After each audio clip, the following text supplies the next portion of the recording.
플레이솔리드웍스 2024 어드밴스 교재와 함께 시청하는 동영상 강의입니다. 강의하는 사람은 저자 원동현입니다. 네, 안녕하세요. 솔리드웍스 원동현 강사입니다. 이렇게 또 5-1강 정오표 보시면서 적용 잘 하셨나요? 네, 그래서 가장 완벽한 형상을 만든 상태로 책을 쓰는 게 가장 베스트인데, 이거를 예제 파일 만들면서 나중에 알게 됐습니다. 자, 아무튼 너무 송구하고요. 자, 그러면 이제 연습 문제의 본격적인 곡면 단원 설명을 드리도록 하겠습니다. 사실은 이번 교재를 작성하면서 가장 많이 힘을 준 내용이 곡면 작업이에요.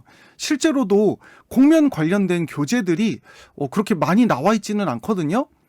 플레이솔리드웍스 2017 마스터 교재에 설명했던 곡면 내용에 비해서 다루지 않았던 부분들을 좀 최대한 많이 설명을 드리려고 노력을 했는데 또 책 쓰고 나니까 아쉬움들이 계속 보이네요. 그래서 그 아쉬움으로 또 다음 책에 더 좋은 내용들을 또 수록하게 되는 그런 효과들도 있는 것 같습니다. 자, 그러면 여러분 교재 279쪽 한번 보실까요?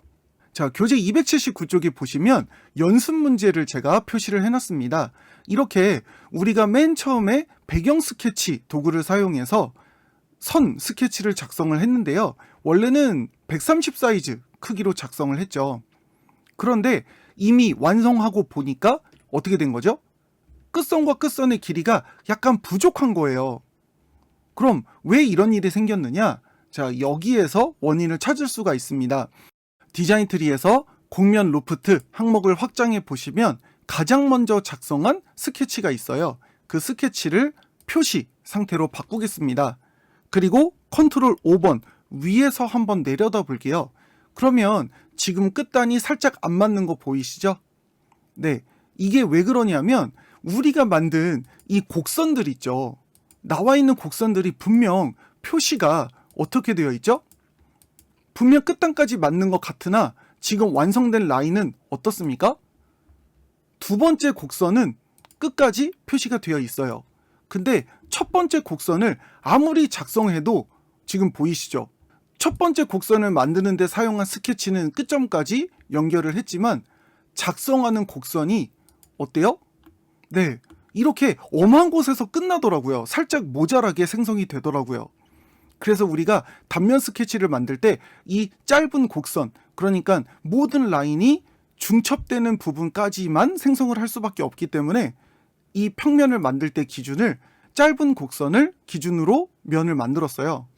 그리고 그 면으로부터 로프트 단면을 작성해서 생성을 하다 보니 이렇게 살짝 모자라는 문제가 생겼습니다. 자, 그러면 얘를 어떻게 복구를 해야 우리가 처음 작성한 그 사이즈대로 생성을 할 수가 있겠는가? 가장 먼저는 여러분들이 어디를 보셔야 되느냐? 여기 곡면 도구 한번 보시죠.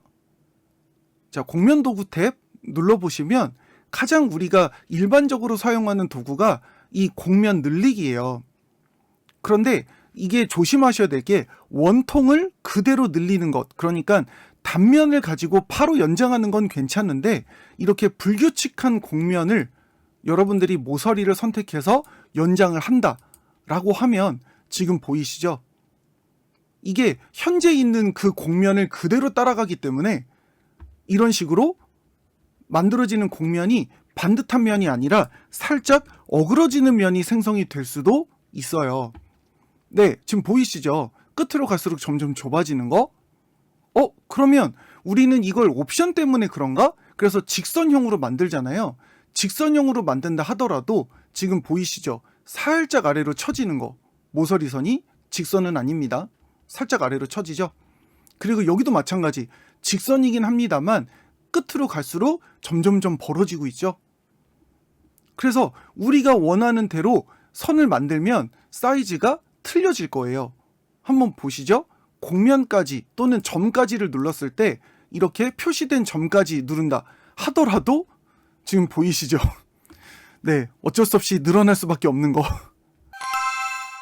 이런 상황들이 생기다 보니까 그리고 요소를 같은 곡면으로 작성한다 하면 이렇게 오그라드는 이런 모습이 나올 수밖에 없기 때문에 곡면 늘리기 도구는 저희가 쓰고 싶어도 쓰실 수가 없습니다.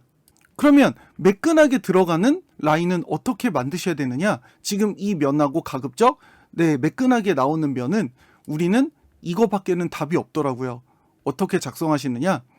로프트를 생성할 때 작성했던 그 스케치 있죠? 원형 스케치. 그 원형 스케치를 그대로 스케치 공유 기능을 사용해서 스케치를 선택하신 다음에 공면에 돌출 공면이 있습니다. 돌출 공면? 네, 이거를 누르셔서 어디까지 생성이 되느냐? 꼭지점까지. 어떤 꼭지점이요? 여기 스케치를 표시해 놓은 그 점까지 요만큼만 생성을 해주시면 돼요. 그러니까 반듯한 직선 공면이 되는 거죠. 네, 확인 버튼. 어쩌면 우리가 이 형상을 만들 때 스케치보다 공면을 먼저 만들어 놓고 그 공면의 모서리선으로부터 이렇게 생성하는 방법도 저는 충분히 만들 수 있을 것 같다라는 생각이 들어요. 왜냐하면 이 아래쪽에 보시는 것처럼 이렇게 굉장한 틈새가 생기죠. 그럼 우리는 이제 각각 생성된 이 공면들을 어떻게 붙이느냐? 공면 붙이기라는 도구를 사용해서 공면 바디와 공면 바디를 선택하면 지금 보이시죠?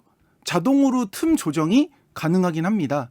그 옵션을 사용해서 합치기까지 체크를 하시면 알아서 매끈하게 붙여주기는 해요. 네, 그래서 제가 여러분한테 설명드리려고 했던 이 공면 리페어는 첫 번째 방식은 돌출 공면을 만들어서 생성하는 방법. 근데 완벽하게 호환은 안 되겠죠? 네, 아주 정교하게 따지자면 평가에 얼룩줄 이 도구를 썼을 때 아주 정교하게 연결되지는 않을 거예요. 지금 살짝 보이시죠? 끝단이 약간 어긋나는 모습들도 확인하실 수가 있거든요. 제가 두 번째 방식을 설명을 좀 드릴게요. 자, 두 번째 방식은 기존에 생성했던 공면 로프트를 삭제하겠습니다. 자, 이제 느낌이 오셨을 것 같은데 어떤 느낌이요? 일단 우리가 미리 작성했던 이 단면 스케치 있죠? 그 단면 스케치로 방금 전에 보신 것처럼 돌출 공면을 저희가 먼저 만들 거예요. 네, 부족한 부분을 미리 만드는 거죠. 꼭지점까지 확인. 그리고 스케치는 숨김 처리됐죠? 그럼 반대편도 자, 지금 보시는 것처럼 스케치를 선택해서 공면 돌출. 그리고 역시 꼭지점까지 양쪽에 부족한 부분을 먼저 생성을 할 겁니다. 자, 그럼 이제 느낌이 오시죠? 자, 어떻게 느낌이 오시나요?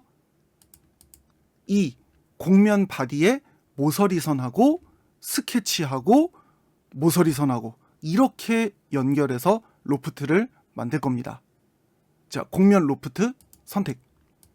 그러면 선택 잘 하셔야 돼요. 제일 안쪽에 있는 모서리선 선택, 그리고 스케치선 선택, 그리고 반대편에 안쪽 모서리선 선택하면 일단 연결이 되는 것까지는 크게 문제 없으시죠? 여기에서 여러분들 교재에 나와 있는 대로 안내 곡선을 곡선 하나, 그리고 하단부에 있는 곡선 하나, 그리고 우리가 따로 추가했던 이 등 쪽 부분의 직선 하나 이렇게 만드시면 어때요? 형상들이 매끈하게 나오겠죠? 이때 우리가 시작과 끝 구속을 활용하시면 좀 더 정확한 형상을 만드실 수가 있어요. 지금 제가 확대를 좀 했거든요. 여기도 그냥 뚝 연결되는 그런 모습이죠. 근데 우리는 시작을 지금 이 모서리선부터 시작이죠. 그러면 옆에 있는 공면이 있기 때문에 그 공면으로부터 면에 탄젠트 하면서 생성을 하겠다. 그럼 지금 보이세요? 라인이 갑자기 확 바뀌죠. 네, 그러니까 제가 여러분한테 보여드리고 싶은 옵션이 바로 이거였어요. 미리 만들어 놓은 공면하고 호환시키면서 면을 만드는 거. 다시 보여드릴게요. 시작과 끝 구속에 없음으로 했을 때와 그리고 여기 면에 탄젠트를 넣었을 때 모양이 많이 바뀌죠? 그러면 시작이 있으면 끝단도 있겠죠? 그러면 마지막 단이니까 끝나는 부분도 면에 탄젠트 잡으면 훨씬 더 매끈하게 공면이 만들어지지 않을까요? 그쵸? 그리고 여기에서 한 가지 옵션을 더 쓰자면 탄젠트 말고 곡률을 사용하시면 우리는 더 디테일한 곡면을 만드실 수가 있지만 지금 보시는 것처럼 곡률 길이는 호환이 되지 않기 때문에 미리 보기가 완전히 사라져 버리죠. 이런 경우에는 곡면을 생성하실 수가 없습니다. 그래서 미리 보기가 나오는 옵션에 맞춰서 사용을 하셔야 정상적인 형상을 만드실 수가 있겠습니다. 그리고 확인 버튼을 누르시면 이렇게 주변 면과 호환되는 매끈한 로프트 곡면이 생성이 됐습니다.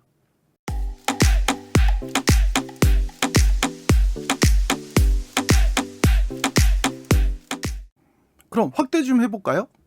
네, 여기도 틈새는 발생할 수 있어요. 그럼 어차피 우리는 앞에 있는 면과 뒤에 있는 면 다 하나의 곡면으로 만들어야 되기 때문에 곡면 붙이기 도구를 사용하시면 모든 곡면을 선택했을 때 역시 틈새가 발생을 하겠죠. 그리고 요소 합치기까지 모두 호환을 시켜서 하나의 곡면으로 재생성을 했습니다. 자, 그러면 제가 임시로 모든 라인을 다 숨길게요.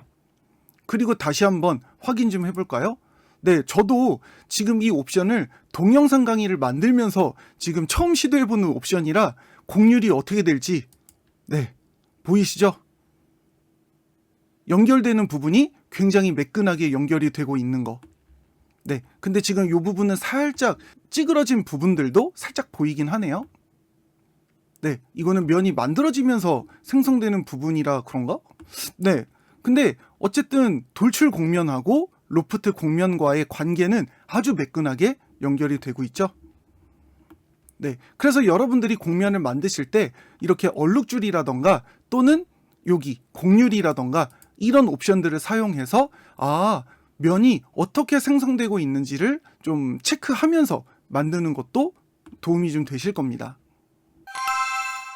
이렇게 스케치뿐만 아니라 기존 돌출 곡면이나 또는 회전 곡면이나 주변에 곡면 바디를 먼저 만든 다음에 내부를 연결하면 시작 옵션과 끝 옵션을 좀 더 풍성하게 사용할 수 있다라는 것이 제가 드리는 팁이 되겠습니다. 자, 여러분들도 지금 제가 설명드린 이 방식에 맞춰서 돌출 곡면을 먼저 만드시고 로프트를 돌출 곡면의 가장자리로 연결을 한번 해보세요. 그러면 우리가 처음 작성한 그 사이즈 그대로 곡면을 만드실 수가 있겠습니다. 자, 여기까지 되셨죠? 그럼 다음 6번째 강의에서는 만들어진 곡면 바디를 솔리드로 변환하는 방법에 대해서 또 추가 설명을 드리도록 하겠습니다. 자, 즐거운 솔리드웍스 곡면 서페이스 작업 되시고 저는 다음 강의에서 인사드리도록 하겠습니다. 솔리드웍스 교육의 완전정의 플레이 솔리드웍스 원동현 강사입니다. 감사합니다.